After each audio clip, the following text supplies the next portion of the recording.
We're solo traveling again, and right now we're in.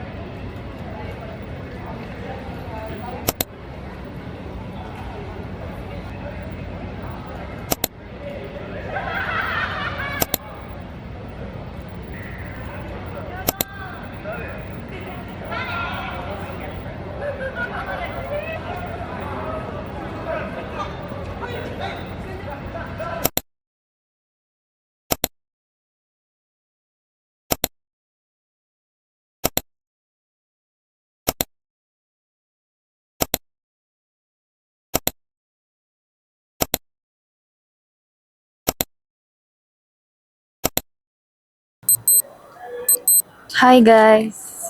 Hello! It's currently 2:06 a.m. a.m. guys. And I got the photo! I'm so happy. I got here 1 a.m. para mag-photo shoot. Dapat matutulog ako, gigising na lang ako ng maaga. Pero hindi ako makatulog kasi nga ang dami kong kape na nainom tapos nag-matcha pa ako today. So, nag-photoshoot na lang ako. Parang feel ko di ako makakatulog hanggat hindi ko nakukuha yung photo ko.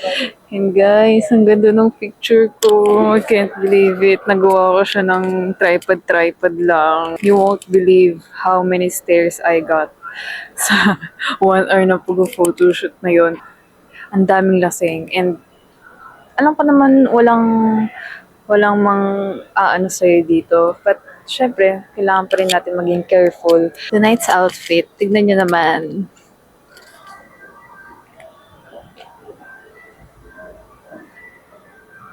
Kita nyo ba? Yes! Tapos na tayo! Makakatulog na tayo! Yes! Parang gusto kong mag-ichiran. Mag-ichiran kaya tayo. Pakita ko sa inyo yung Shibuya Crossing ng walang tao. Yan. Yan. Tignan nyo naman ang Shibuya Crossing, guys.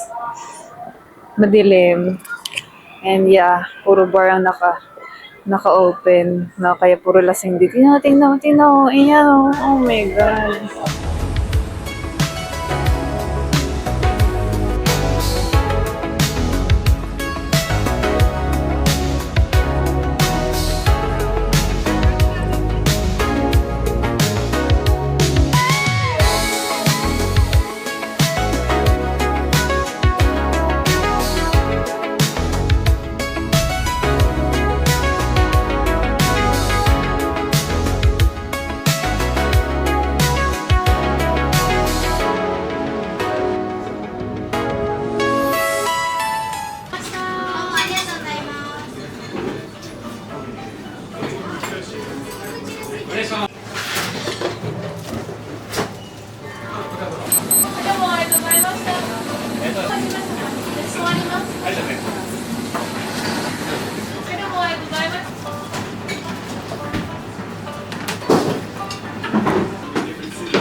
Hi guys, good morning. It's the next day after last night na medyo late din ako nagising, parang 10.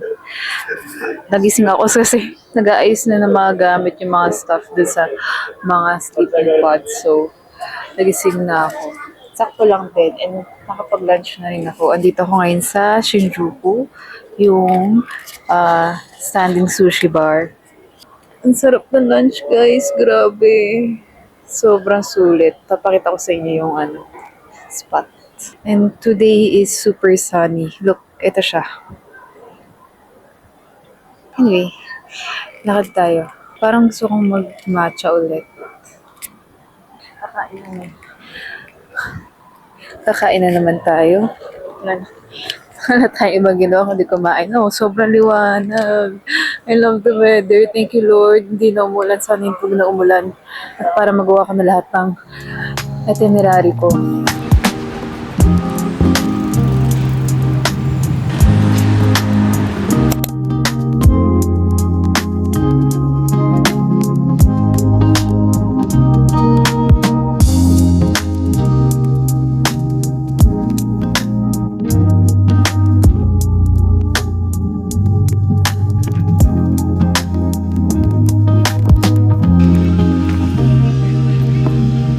Parang condition. Ang dami ko nang dala. Ang dami ko sa plano. 結果は終わってしまいました。レジ袋どういたしますか。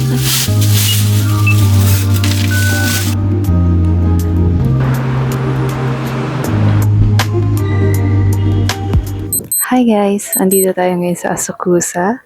And look at the weather. It's so sunny. Ayan, saya-saya. Ang ganda ng panahon ngayon. And kakatapos lang natin mag-picture sa spot na to. Actually, may lumapit sa atin na foreigner kanina. Parang nag-aayos ako ng tripod dyan. Tapos sabi niya, nag-a-ask siya kung pwede mag-picture kasi mukha doon may experience ako. Kasi nag-set up nga ako ng tripod. Tapos umalis siya, hindi nag-set up na ako, nag-picture ako. Pagbalik niya, sabi niya sa akin, sabi niya, oh, are you still here? Are you still here? Sabi ko, yes. Oo, kuya. Oo, nandito pa ako. Pasensya na. Sabi niya, do you want me to take picture of you? No, it's okay. Kasi kuya, pag picture ka sa akin, nagamamaya ka lang din dito. Punta tayo ngayon sa Meiji Shrine. Come with me!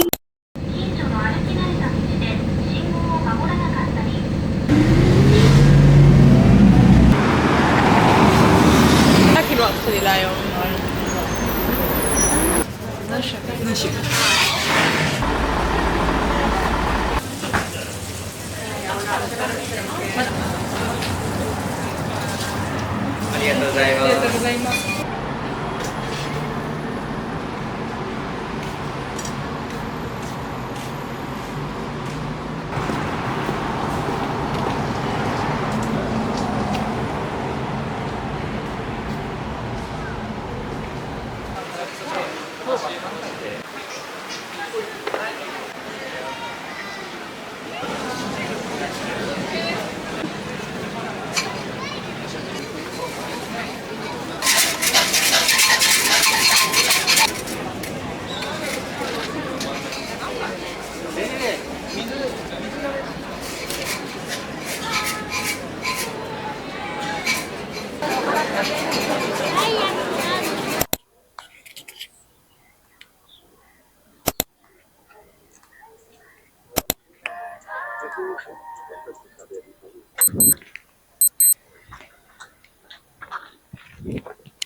Wala. Ano to? Daga? Rabbit? Ay, sarat. Ang taba.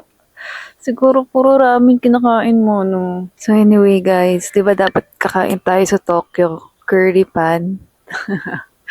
Pero nasaraduan na tayo. Inuna ko pa kasi yung IG post eh. Hanggang 6 p.m. lang pala siya. So ngayon, hindi ko na alam saan tayo kakain. Alam mo yun, ang dami kong di-research. Tapos, kulang pa pala. Akala ko hindi ko makakailan. Ending. Wala tayo ibang ginawa kundi kumain dito. Ito na lang kaya tayong Shibuya, no? Sige, yun na lang. Wala katapos ng Shibuya.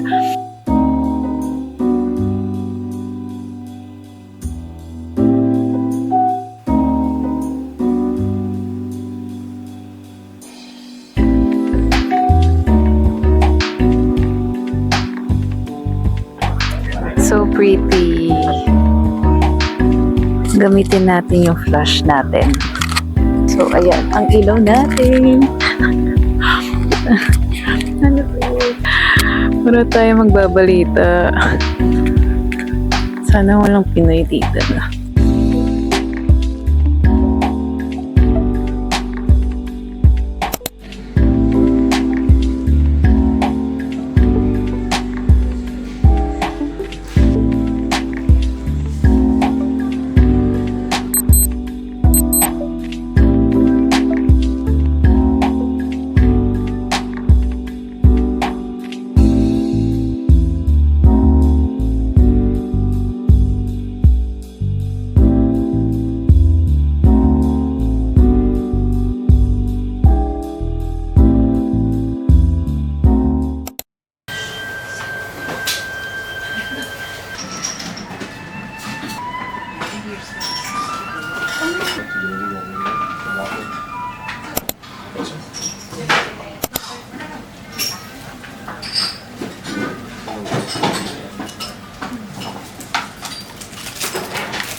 Sobrang pagod.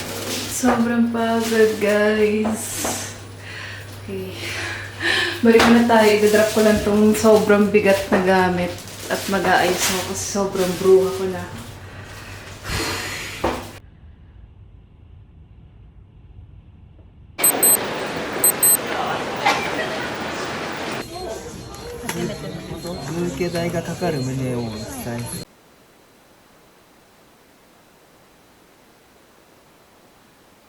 Hi! Okay, nandito na tayo. We're here. Ang dilim na, guys. Sayang, hindi natin nadatnan pero ang ganda ng view.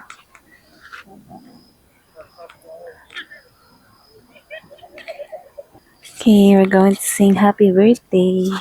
Kahit nakakahiya kasi may magjowang nasa harapan ko. Bought flowers from Uniqlo. 700 lang siya, guys. Kita niyo ba? Ilawan natin. Yan. Pretty. Sila na nag-arrange. Parang may charge lang silang 100 yen. Gusto ko na kainin yung cake. Nagugutom na ako, guys, no? Nakakainin ko to. Kaya ko to ubusin kasi gutom talaga ako. Happy birthday to you. Happy birthday to you. Happy birthday, happy birthday. Happy birthday to you. Ang wish ko na hindi naman sikreto, sana yumaman ako. Sana yumaman ako. Na tayo. Let's eat. Uy, ang sarap ng cake, in fairness. Nakantaan ko na yung sarili ko. I-upload ko na sa IG. Ang sarap. Wala, may pinagdaanan ko, guys, para lang makapunta dito. Tignan naman na natin to. Feel ko magkalasa lang sila. Iba lang yung fruit sa taas.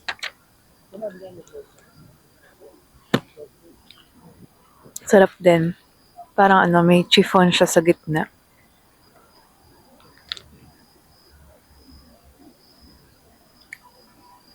Ganda. Ganda, guys. Mukha lang siyang ABS-CBN Tower. No, sa mga pictures, sa video. Pero pag nakita niya sa personal, ang ganda niya.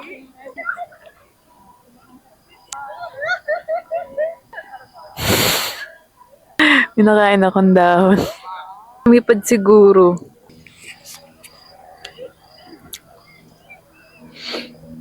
Nagtitingin ba tayo? Yes. May pakiba ko? Wala. Hindi ko nabilang kung ilang beses tayo tinitigan, pinagtawanan.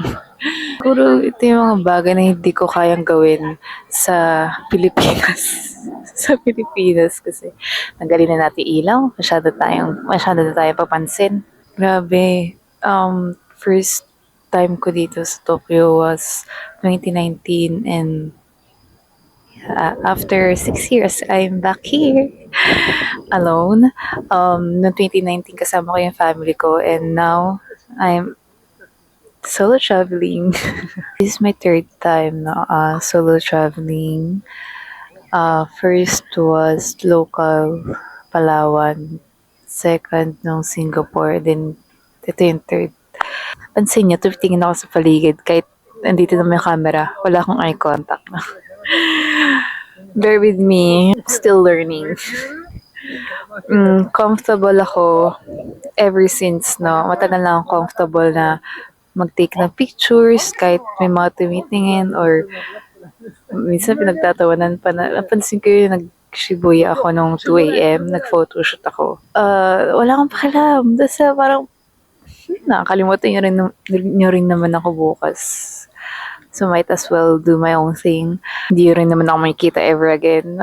Not unless kilala ko kayo or Pilipino din kayo. Niyak ako guys. Ngayon pala nag-sink in sa akin. Kaya ako, hindi pantay. Naiiyak na pero inahin ko muna itong angulo. Itong Tokyo trip kasi siya, spontaneous trip kasi naisip ko lang siya 3 months before. Wala naman talaga to sa plano kahit naisip-isip ko na siya pero like wala akong plan talaga na pumunta this year kasi may pinag-iipunan din akong trip sana sa ibang country pero hindi ko muna itutuloy kasi mas pinili ko to and I think mas kailangan ko to, no?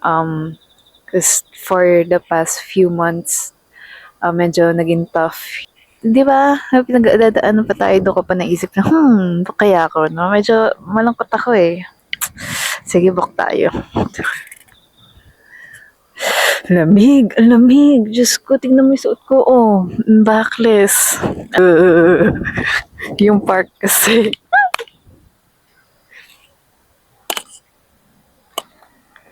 Sumigaw. Sira ulo. Papansin.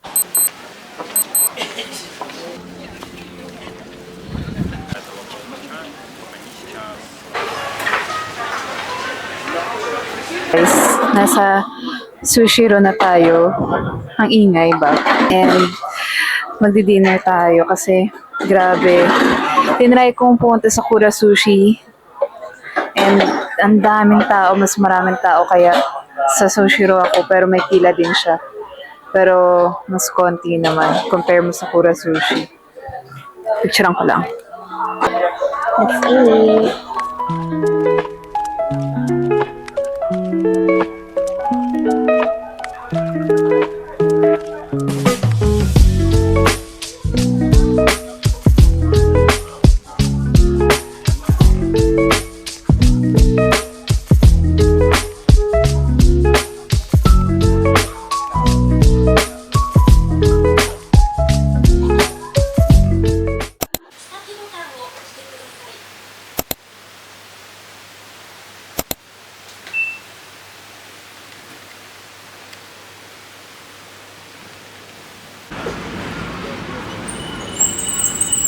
Punta na tayo sa Tsukiji Fish Market kasi maaga pa naman, dapat matcha pupunta natin at atelier.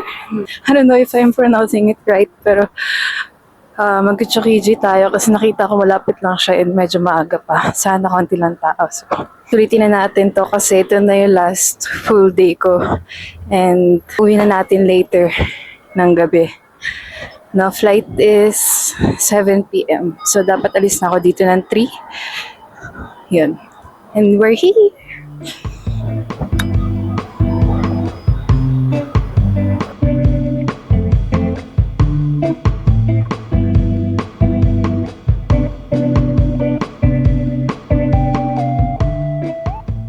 Ang haba ng pila, guys. I think we'll skip this, yung tuna nila. Daming tao. Tapos may signage na doon na wag daw muna pumila. Balik na lang daw mamaya. And I don't think I have enough time to eat.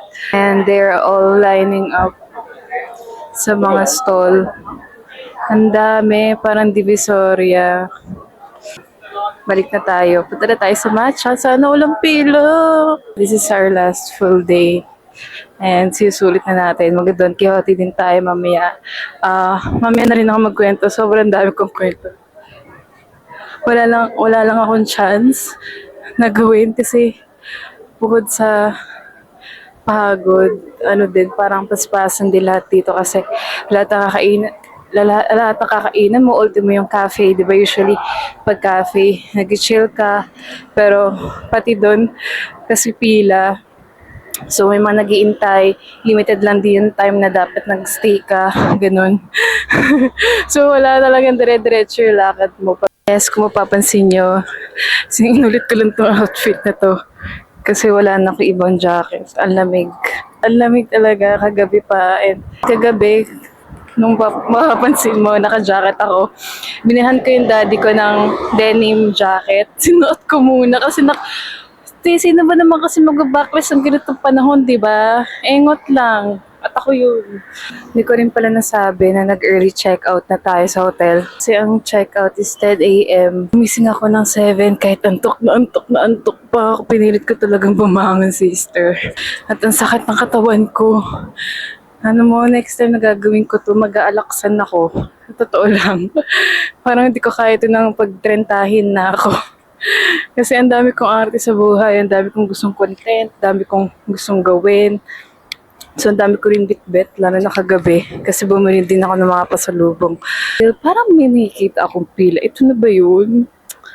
Kaya pipila na naman tayo. Yes, nakikita nyo yan. Yan ang pila. Welcome to Tokyo.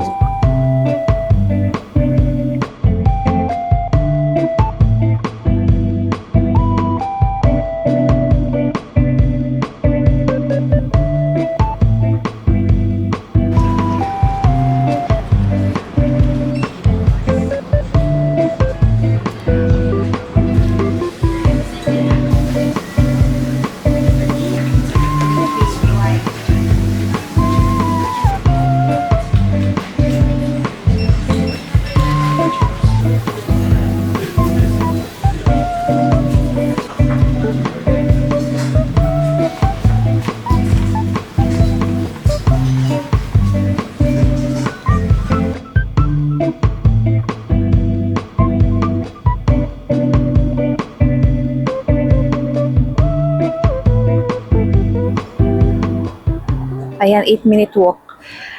Dito pala tayo sa may Tonkatsu 3.9 stars. So, hopefully okay siya. Hindi ko alam yung price. Kasi, actually guys, sa food, unlimited budget tayo sa food lang. Pero sa mga shopping, dun lang tayo limited. Sa food talaga, it's part of the experience. So, sa pagda-travel, so dapat niya titipid yun. And I think let's go kasi mag-open na siya ng 11 and I'm expecting a long line again. Punta na tayo. 8-minute walk lang naman.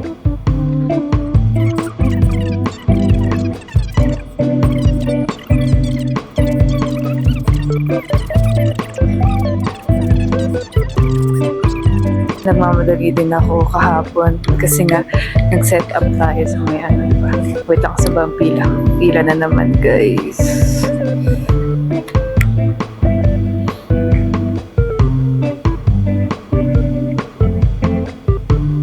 We are lining up for the tonkatsu. I don't know if gaano katagal to, but dito na rin ako, so tuloy na natin to. Ito yung price niya, guys. Regular, 1,500. Deluxe, 2,200 yen. And the premium is 2,800. Yung deluxe na lang kukunin natin, no? Kasi feel ko hindi ko kaya yung premium. Nasa 839 pesos siya. Yeah, deluxe na lang.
Ayan, tapos na tayo kumain. It's currently 11:52 and our next stop is Don Quixote. Hindi ko alam kung anong branch. Siguro yung pinakamalapit na lang and malaki. Naiihi pala ako. Kaya nga nung sinabi ko, usually sa mga restaurants and cafe na sikat, may mga limited time lang sila. Like kanina sa Atelier, parang 1 hour. 1 hour ka lang pwedeng magstay sa cafe nila, and dito 40 minutes, so gano'n lang siya. And you don't have to worry about the serving time kasi mabilis lang yun, like hindi pa umiinit yung petan mo. Kasi nga isa lang din naman yung nasa menu nila, yung sizes lang and yung portion lang yung pinagkaiba. So pwede kang tumambay pero medyo inconsiderate na rin support nila kasi ang haba nga ng pila. And ngayon nagka-express lane lang tayo kasi nga mag-isa lang ako and yung seats is 5 for 5 person lang sa loob. Sobrang konti lang nung kaya i-accommodate. And yung mga nasa harap ko kanina hanggang ngayon nakapila pa rin. Kaya i-take note nyo rin if pupunta kayo dito. Hindi kagaya sa Pinas, pwede pa kayo magkwentuhan after kumain, ganyan. Dito, kain ka lang, pay, and then leave. Siguro bago tayo puntang Don Quixote, maghanap muna tayo ng CR. So, naiihi na ako. Guys, I can say na mas agaw pansinin yung nagsaset up ka ng tripod. No? Tapos nagpipicture ka or nagpi-video ka mag-isa. Kesa sa may kasama ka, tapos may nagpipicture sa'yo, o kaya may nagpi-video. Kaya mas pansinin siya pag nag-set up ka ng tripod. Tapos mag-isa ka pa, di ba? Wala nang problema sa akin kasi pinalaki naman akong papansin.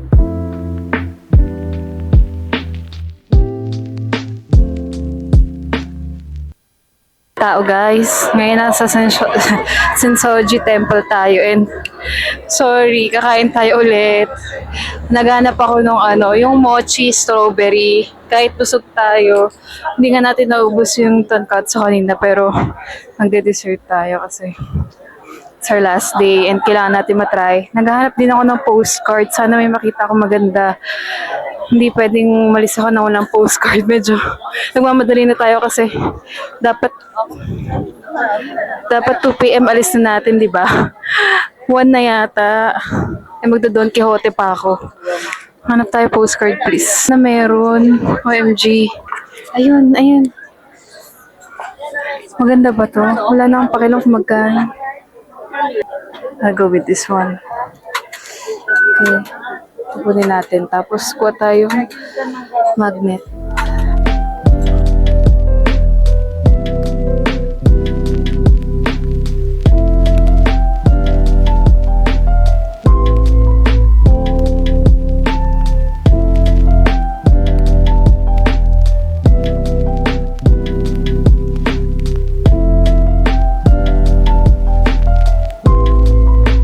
Kaya hinuli ko tong Don Quixote kasi ang dami natin bibilhin. No? Sana kaya ko sana kasya ko sa maleta ko.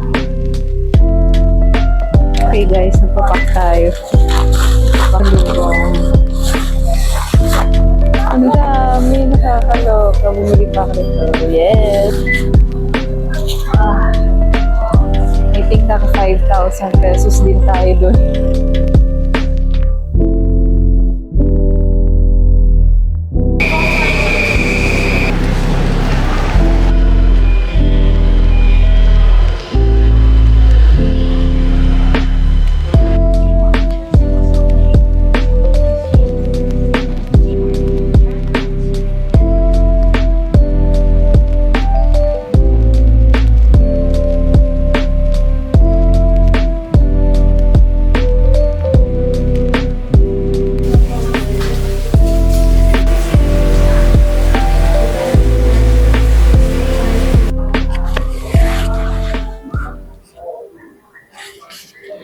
Hi.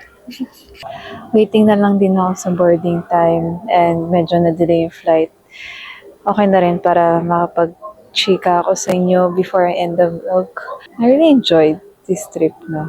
Kahit Ang daming hassle, ang dami kong palpak, especially no first day. Di ko na ikwento sa inyo. Lumabas ako ng airport nang hindi ko kinuha yung check-in luggage ko. Nakakaloka. Ganun ako kulotang nun kasi nga 5 a.m. yung flight. Galing din akong work the day before. So parang from work, nagpack lang ako ng saglit and then punta na agad ng Clark Airport. Kulang sa tulog, walang kain, walang kape, walang anything, walang ligo. Kaya sobrang, parang wala ako sa sarili nung time na yun. If you're going to ask me kung uulitin ko ulit tong solo trip sa Tokyo, probably. Pero hindi ko siya priority, no? Kasi nga, gusto ko sana, kung babalik man ako dito, gusto ko kasama na yung family ko. Kasi, actually, may mga times na nalungkot din ako kasi nga ito yung first and parang last time na nag-travel kami. Ito yun, yung Tokyo. And ang daming parang memories na kasama ko sila dito, kasama ko sila dyan, ganyan. So, every time na may nakakainan ako na masarap, alam ko ma-enjoy nila, naalala ko sila, ganyan. Marami tayong upcoming trip, guys. Pero sana kasama na din yung family ko. Ayun, hindi rin pala ako pumunta sa Mount Fuji or Disneyland, ay Disney Sea. Nakapag Disneyland na ako. Kasi sinisave ko yung part na yun pagbalik ko kasama si Mark. Kasi gusto ko rin siya dalhin dito. We've been to Osaka and Kyoto na and gusto ko naman siya dalhin dito sa Tokyo. Yung Mount Fuji, gusto ko makita niya. Mag-i-stay kami doon maybe a few days para mas masulit namin yung Mount Fuji and mag-i-stay kami sa hotel na may view ng Mount Fuji, yung mga na-visualize ko, no? Every trip, lalo na pag mag-isa lang ako, na ang daming matututunan. In my case, parang mas lume-level up lang yung independence ko, confidence ko. And I always tell this to my friends na, sige, mag-solo trip ka, try mo lang kahit one time. It can be local or international, but you can start sa local, no? Kasi ako din, nag-start ako sa local sa Palawan. And then, nag-next na yung Singapore na nagka-budget-budget na ako. Parang wala kang aasahan kundi sarili mo lang. Natututo ka rin alagain yung sarili mo kasi hindi ka pwedeng magkasakit. Matututo kang dumiskarte, no? Mag-isip ng paraan. Pilitan ka mag-isip ng paraan, no? In a way na kasi parang andito ka sa ibang bansa na different culture, different people, different language. Pero to tell you the truth ha, way back 2019, sobrang konti lang yung nag english, no? Pero ngayon, surprisingly, ang dami ng marunong mag-English, like fluent, at ganyan. Marunong sila. And boarding na namin. Group number 1 pa naman ako. I hope you enjoyed this vlog as much as I did. More solo traveling to come, no? Hindi pa ito yung huli. For sure, hindi pa ito huli. So, hi guys!